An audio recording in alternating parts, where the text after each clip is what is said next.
그 부부들 문제 있어서 나오는 그 프로그램 중에 또 이제 좀 독특한 가정이 나와서 한번 이야기해 보겠습니다.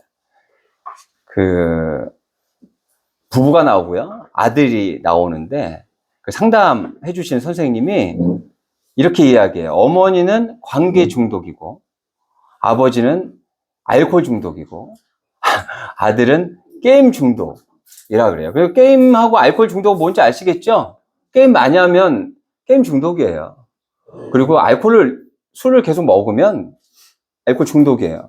근데 중독은 뭐냐면 그것 때문에 일상생활을 못하는 일들이 벌어지게 됩니다. 게임만 계속하는 거고 계속해서 술만 먹어요. 그러면 그거는 이해가 되는데 관계 중독은 아세요? 관계 중독이란 말은 잘 못 들어보셨죠? 그 어머니가 아들을 너무 사랑합니다. 이 어머니에게 인생에서 그 아들이 거의 제가 봤을 때는 99.9%예요. 아들만 바라봅니다. 근데 아들이 30대 이후에요. 독립을 해서 나가서 살았는데 어머니가 그 아들이 없이는 도저히 못 살겠는 거예요. 그래서 다시 들어오게 해가지고 그 아들과 함께 사는 거죠. 그러니까 그 아들에게 필요한 거를 그 어머니가 다 해줍니다. 그러니까 아들은 다른 거 할 생각을 안 하고 개인만 하고 있어요. 근데 그 아들이 되게 형편없는 아들 같아 보이잖아요. 그죠? 근데 막상 그 상담자 선생님이 그 아들을 불러서 이야기해 보는데 그렇지 않아요. 그러니까 어머니 때문에 이 아들이 그 안에서 계속 머물고 있었던 거예요. 그것을 관계 중독이라고 그러더라고요. 그 중독이 되면 어떻게 돼요? 문제가 되죠. 그죠? 그 중독을 벗어나야죠. 근데 오늘 말씀해 보면 중독자 같은 사람들이 나옵니다. 31절이에요. 제가 한번 쭉 읽어보도록 하겠습니다. 곧 그때 어떤 바리새인들이 나와서 이르되 나가서 여기를 떠나소서. 헤롯이 당신을 죽이고자 하나이다. 바리새인들이에요. 바리새인들은 어떤 사람들이냐면 율법주의자들이에요. 율법을 지키는 사람들인데 왜 문제가 있을까? 왜 중독자라고 얘기할까요? 하나님이 주신 율법을 지키는 사람, 율법을 잘 지키는 사람들인데, 근데 이 사람들은 오직 율법밖에 없어요. 이 사람들은 율법을 잘 지키면, 하나님이 주신 그 계명을 잘 지키면 구원받는다고 생각해요. 그래서 이들이 살아가는 방법이 어떻게 살아가냐면 가장 중요하게 여기는 게 세 개가 있다고 제가 말씀 예전에도 드렸는데, 이들이 가장 중요하게 여기는 것이 기도, 구제, 금식이에요. 가장 중요하게 여기는 게. 보세요. 구제를 어디서 하냐면, 그 성전 앞에, 거기서 이렇게 구걸하시는 분들이 많아요. 왜 그러냐면, 많은 사람들이 왔다 갔다 하잖아요? 그럼 사람들이 보고 있기 때문에 적선하는 사람들이 많다는 거예요. 다른 사람들한테 보여주기 위해서 한다는 거죠. 그래서 그 앞에서 구걸을 하는 사람들이 많은 거예요. 이렇게 주면서 나는 이렇게 구제하고 있어. 라는 걸 보여주고 싶은 거예요. 그리고 기도를 어디서 합니까? 모퉁이에서 해요, 모퉁이. 길 모퉁이. 한쪽에서 하면 한쪽만 보잖아요. 길 모퉁이에서 하면 어떻게 됩니까? 길 모퉁이에서 기도하면 저쪽에서도 보고 이쪽에서도 보고 많은 사람들이 볼 수 있죠. 기도는 언제 해야 돼요? 조용하게, 그렇죠? 골방에 가서 아니면 한적한 곳에 가서 하나님과 대화하는 그런 시간을 가져야 되는데 다른 사람들에게 보이기 위해서 그렇게 기도한다 그래요. 또 금식은 금식해 보셨잖아요. 금식한 게 자랑이에요. 40일 금식했다. 20일 금식했다. 금식이 자랑이라니까. 금식은 왜 합니까? 제가 2박 3일 동안 예전에도 말씀드렸나 모르겠는데 2박 3일 동안 금식하고 좀 죽는 줄 알았어요. 저는 하루 정도 지났을 때만 해도 이거 40일도 하겠네. 40일 금식기도 하신다는 분들이 있잖아요. 그래서 그렇게 하겠네. 근데 이틀 딱 됐는데 거의 죽음 수준이에요. 저는 그 멀미가 없거든요. 멀미를 해본 적이 거의 없어요. 근데 멀미한 사람들이 멀미 고통이 엄청 심하다 그러더라고요. 아마 그때 그 고통이 멀미와 같은 고통이었던 것 같아요. 너무 고통스럽더라고요. 그래서 될 수 있으면 금식을 안 하고 하나님을 섬겼으면 좋겠다 이렇게 생각을 하는데 그것을 자랑스럽게 하는 거예요. 그 금식을 하는 이유는 하루만 굶어도 죽겠잖아요. 우리가 그렇게 연약한 존재라는 걸 깨닫는 거죠. 그 능력의 하나님을 의지해야 된다. 그래서 금식하는 건데 그 금식을 많이 했다, 오래 했다라는 걸 자랑하는 거예요. 그러니까 이 바리새인들이 계명을 지키는 건 좋은데 율법주의가 되어버린 거예요. 율법만 지키면 모든 것들이 해결된다고 생각하는 거예요. 그러니까 거의 중독되어 있는 거예요. 지금 예수님이 오셨잖아요.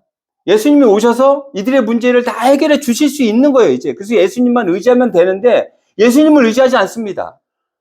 구약 성경에 보면 예수님에 대한 이야기들이 많이 나와 있어요. 예수님을 통해서 구원함을 얻을 거다라는 것을 분명하게 말씀하고 있는데도 이 바리새인들은 율법에 빠져 있어요. 그리고 어디에 또 빠져 있어요? 로마의 식민지로 살아가요. 그래서 메시아가 와서 자신들의 형편을 구해줄 거라고 생각하는 거예요. 그러니까 봐야 할 것을 보지 않고 다른 곳에다 지금 시선을 돌리고 있기 때문에 예수님이 와서 이렇게 그들에게 복음을 전하고 말씀을 전해도 듣지 않는다는 거예요. 그러니까 거의 중독 수준인 거죠. 그들을 바라보면서 예수님께서 이렇게 이야기하십니다. 34절이에요. 예루살렘아 예루살렘, 왜 이렇게 두 번 강조하기 위해서 부른 거죠. 너무 속타니까. 얼마나 속상하셨겠어요.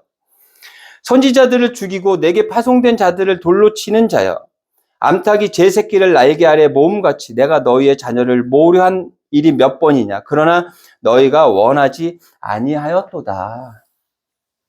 여러분, 그 닭이 계란을 품고 있잖아요. 알을 품고 있잖아요.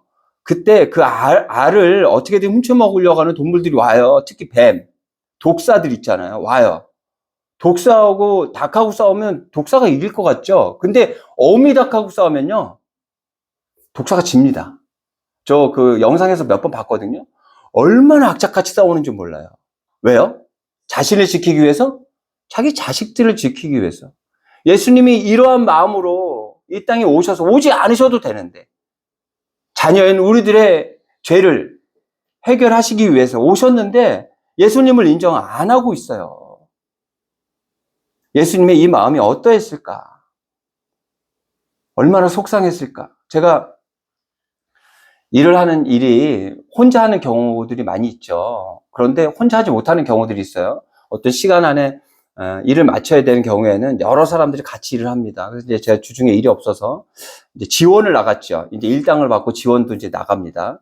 그래서 한 2년 전부터 이제 알던 실장인데 그 실장에 가서 이제 일을 했죠. 그런데 첫날 일을 제가 이제 해놨는데 틀을 하나 이렇게 붙여놨어요. 좀 약간 좀 난이도가 있는 그런 틀이었는데 지금 붙여놨어요. 저는 뭐 많이 이제 해봤기 때문에 별 어려움 없이 이제 붙여놨는데 그 상태를 보고 그 실장이 지적을 막 이렇게 하더라고요. 2년 동안 지적 한 번도 받은 적이 없는데 그 제가 봐도 큰 문제가 없는데 지적을 이렇게 하는 거예요. 그런데 보면은 크게 지적받을 일이 아닐 것 같은데 지적을 해요. 그분의 마음 상태가 뭐 안 좋아서 그랬는지 뭐가 어땠는지 모르지만 참 좋은 사람이라고 생각했는데 하여튼간 지적을 받았어요, 제가. 그러니까 문제가 있으니까 지적했겠죠. 근데 그 지적을 받고 난 다음에 제 마음이 굉장히 이렇게 다운이 되는 거예요. 그러면서 의기소침하게 되더라고요. 그리고 일을 하면서 긴장하게 되는 거예요. 그래서 3일을 같이 이제 첫날 그런 일이 있은 다음에 이틀 3일 일을 하는데 아침에 또 거리도 멀어요. 아침 새벽에 이제 막 가야 돼. 근데 가기 싫은 거예요. 막 가서 즐겁게 일을 할 수가 없어. 근데 그러면서 제가 떠올랐던 게 얼마 전에 제 일을 할 때 제가 불렀던 친구들이 있어요. 그 친구 중에 이제 하나가 같이 이제 오랫동안 같이 일했던 친구인데 좀 약간 경직돼 있는 친구가 있어요. 그러다 보니까 실수를 좀 하는 경우들이 있어요. 그 제가 그걸로 막 지적 몇 번 했거든요. 저는 당연하게 생각하고 제가 또 이게 다혈질이잖아요. 그 순간에 또 욱하는 좀 이게 있어서 지적을 또 그 친구는 저랑 또 이렇게 오랫동안 잘 알고 있기 때문에 저 스스럼 없이 또 이렇게 막 했단 말이에요. 근데 지적을 받고 나니까 야, 이거 하면 안 되겠구나. 그 친구가 나 때문에 마음이 상했겠구나. 이런 생각이 드는 거예요. 겪어보니까 알겠더라고. 그러면서 이 말씀을 보면서 야, 예수님이 어땠을까, 예수님은. 그런 지적 하나 받는데 이렇게 경직이 되고 의기소침하게 되는데 우리 때문에 이 땅에 와서 그렇게 품어주려고 하는데도 그거를 받지 않으려고 그렇게 못되게 구는 이 사람들을 보면서 예수님의 마음은 어떠했을까? 그 마음이 조금은 이해가 되더라고요. 그렇다면 이 바리새인들 왜 이럴까요? 왜 이럴까요? 자기들이 생각하는 그것들이 맞다라고 생각하고 다른 건 듣지 않는 거예요. 그 알코올 중독이었던 그 아버지 있잖아요. 그 상담 선생님이 이렇게 얘기하더라고요. 술 끊으세요! 이렇게 얘기 안 하더라고요. 술 끊으라고 얘기 안 하겠대요. 술 끊으라고 해도 다음 다음 생에도 못 끊을 거라고 분명 그렇게 얘기하시더라고요. 그러면서 이렇게 얘기하는 거예요. 일상을 만들라고 얘기하더라고요. 나가서 산책을 하고 운동을 조금씩 10분, 20분씩 그렇게 한번 늘려가 보라고. 그렇게 이야기하더라고요. 지금 우리나라의 문제도 한 곳만 서로 한 곳만 바라봐요. 서로 한 곳만 바라보기 때문에 생기는 문제가 아닐까요? 상대방을 볼 수 있어야 하는데 보지 않습니다. 그러다 보니까 문제가 생겨요. 지금 바리새인들도 자기들이 생각한 것만 지금 바라보고 있어요. 그러다 보니 율법주의에 빠지게 되고 예수님께서 오신 그 복음을 전혀 받아들이지 않고 있어요. 그럼 이제 다시 앞으로 넘어가서요. 바리새인들이 이렇게 이야기합니다. 여기를 떠나소서. 헤롯이 당신을 죽이고자 하나이다. 헤롯은 어떤 사람이에요? 왕입니다. 왕.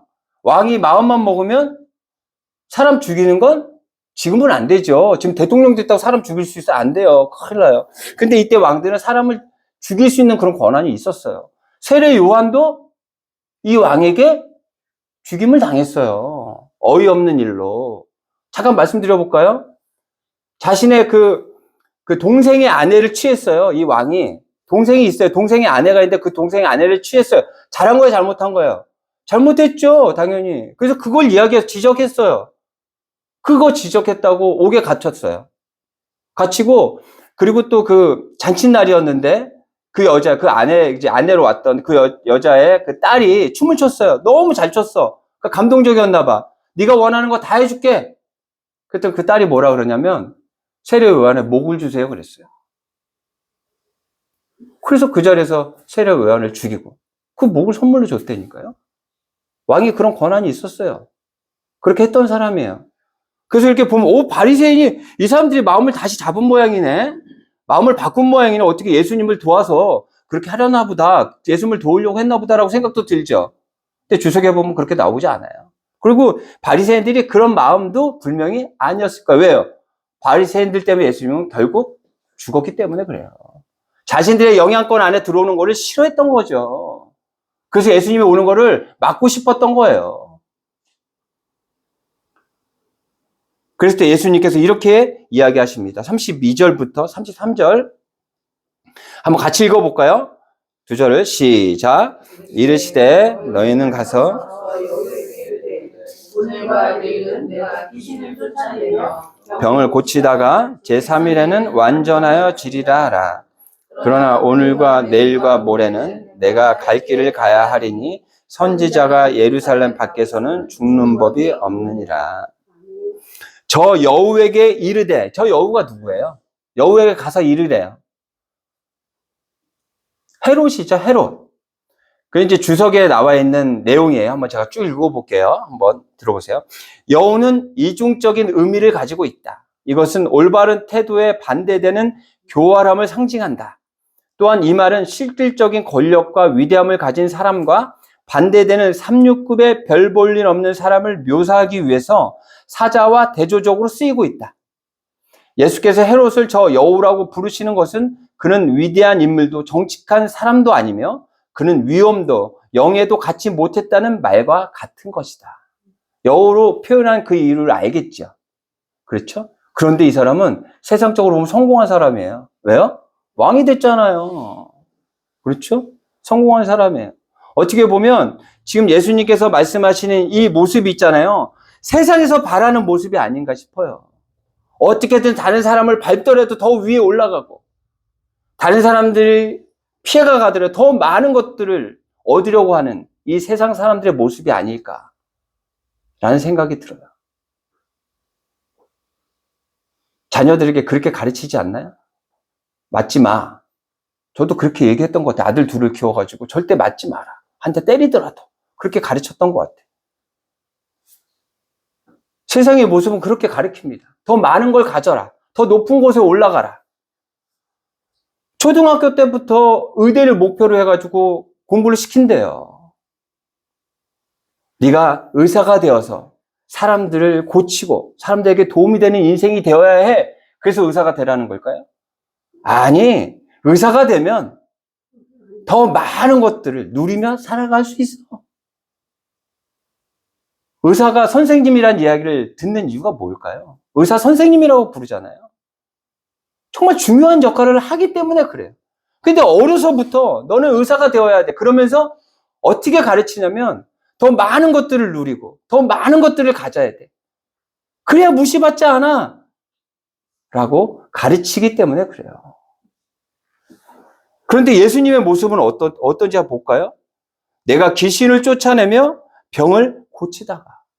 누구에게서 귀신을 쫓아내요? 본인에게서 귀신을 쫓아내요? 본인의 병을 고쳐요? 아니죠. 다른 사람들을 위해서 병을 고치고 귀신을 쫓아내겠다고 말씀하시잖아요. 그러면서 제3일에는 어떻게 해야 돼요? 완전해진다는데 예수님은 완전한 분이에요. 누구를 완전하게 만들겠다는 거예요? 우리를 완전하게 만드는 거예요. 죄에서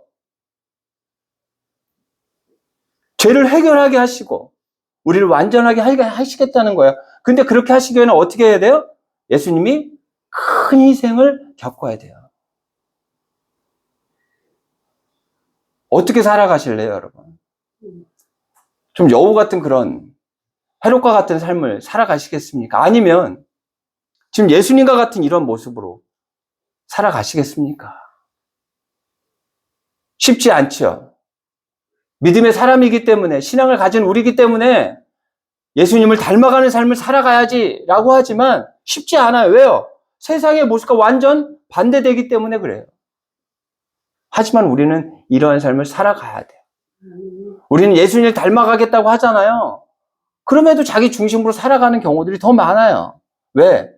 예수님 닮아가는 삶이 쉽지 않기 때문에 그래요. 말은 하기 쉽지만 삶 안에서 그걸 살아내기가 너무너무 어려워요.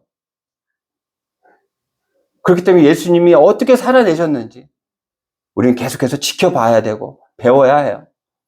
우리 인생을 살아가면서 이럴 때 많잖아요. 어떻게 행동해야 되지? 어떻게 결단해야 되지? 어떻게 결정해야 되지? 어떻게 살아내야 되지? 하는 그런 마음들이 들 때가 많이 있죠. 그럴 때마다 나는 다른 곳에서 다른 사람에게서 지혜를 구하는 것이 아니라 성경을 통해서 예수님의 모습이 어떠했는지를 보고 그렇게 닮아가는 우리가 되어야 하지 않을까 하는 생각을 해봅니다. 그리고 마지막으로 예수님께서 이렇게 말씀하십니다. 35절이에요. 보라, 너희 집이 황폐하여 버린 바 되리라. 내가 너희에게 이르노니 너희가 주의 이름으로 오시는 이를 찬송하리로다. 할 때까지는 나를 보지 못하리라 하시니라. 이게 뭐냐면 있잖아요. 결국 예수님을 외면하잖아요.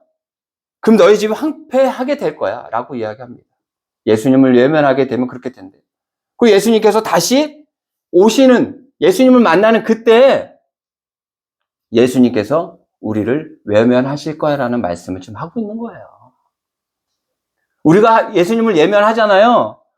이 땅의 삶을 살면서 예수님을 외면한 그런 인생을 살아가게 되면 결국에는 우리도 예수님에게서, 하나님에게서 외면받는 인생이 될 수밖에 없어요.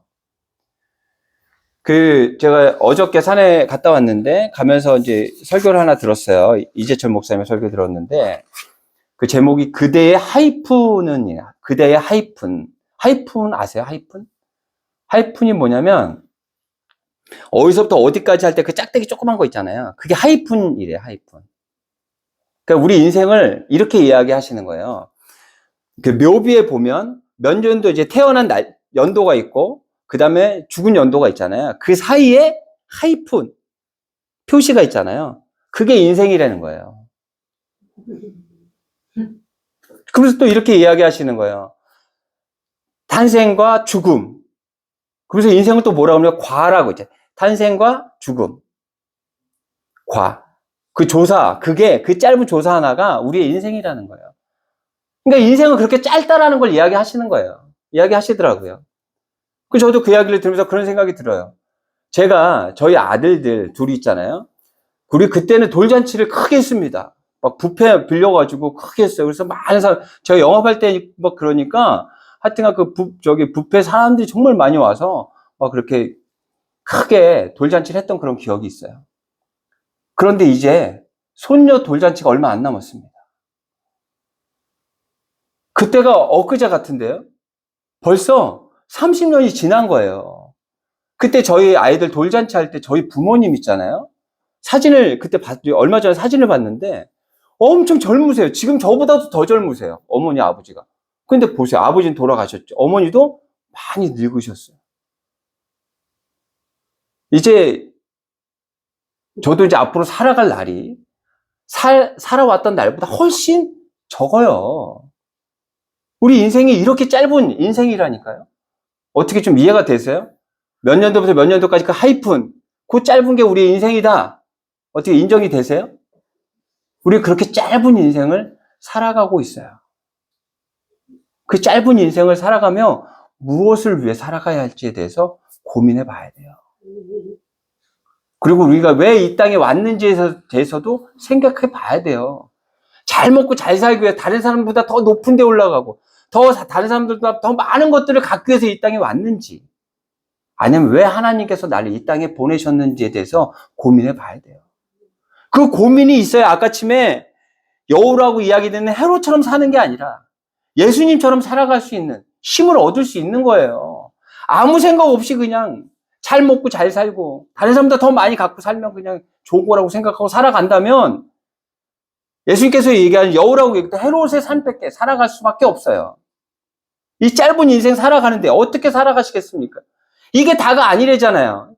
짧은 인생 살아가면서 하나님을 외면하게 되면 이 땅의 삶이 다 끝나고 하나님을 만나는 그 순간에 하나님께서 우리를 외면하신다잖아요. 외면받는 인생 되실 거예요? 그러기 위해서 우리가 어떻게 살아가야 할지 고민해 봐야 돼요. 그래서 제가 찬양곡 하나 가지고 왔습니다. 그 가사 한번 제가 한번 쭉 읽어 드려 볼게요. 이 찬양은 저랑 한동안 함께 찬양 사역을 했던 목사님께서, 그때 이제 그 지도 목사님이셨는데 그 목사님께서 지었던 곡 중에 하나예요. 때를 얻든지 못 얻든지. 제가 한번 쭉 읽어볼게요. 하나님의 눈물과 예수님의 심장과 성령님의 손길로 나의 영혼 고치소서. 그렇게 고침 받았잖아요. 선택 받았잖아요. 그렇죠? 그러면 어떻게 살아가야 되냐면 잊혀서는 안 될 영혼과 포기할 수 없는 저 땅을 향해 생명의 말씀 들고 가리라. 때를 얻든지 못 얻든지. 우리가 해야 될 일이 이 일이래요. 이 짧은 인생 살아가면서 우리가 해야 될 일이 이 일이래요. 그래서 다세움교회가 만들어진 그 이유가 여기에 있는 거예요. 다세움교회가 왜 세워졌겠어요? 이 많은 교회들이 있는데 교회에 해야 될 일들이 이 일들이에요. 복음을 전하고 힘들고 어렵고 불쌍한 사람들을 돕는 일을 하는 것이, 그것이 교회예요. 그것이 우리가 해야 될 일들이에요. 정치 전선에 앞서 나가가지고 그 일을 하는 것이, 그것이 중요한 것이 아니라 복음을 전하고 불쌍하고 힘든 어려운 세상 사람들 향해서 하나님의 사랑을 전하는 것이 우리가 해야 될 일이에요. 그런데 중요한 건 때를 얻든지 못 얻든지. 그때는 하나님의 때거든요. 근데 우리가 실망하지 않는 것은 어느 목욕탕에 이렇게 써 있대잖아요. 모든 사람에게 때는 있다. 그 때가 분명히 있다는 거예요. 때를 얻든지 못 얻든지 우리는 전하면 있잖아요. 하나님의 때 그 일들이 이루어진다니까요. 지금 이 자리에 앉아있는 우리들도 그 때가 되었기 때문에 이 자리에 앉아 있을 수 있는 거예요. 그리고 어떤 이 자리에 없는 하나님을 모르는 그 사람들도 이 자리에 앉힐 수 있는 그때가 분명히 온다는 거예요. 그러기 위해서 우리는 어떻게 해야 된다고요? 복음을 전하고 사랑을 전하는, 여우라고 소리 듣는 헤롯의 인생이 아니라 이 땅에 사랑으로 오신 예수 그리스도의 모습을 닮아가는 그 예수님과 같은 삶을 살아가는 우리가 되어야 합니다. 그러기 위해서 세상에 복음을 전하는, 사랑을 전하는 여러분들이 되시기를 바랍니다.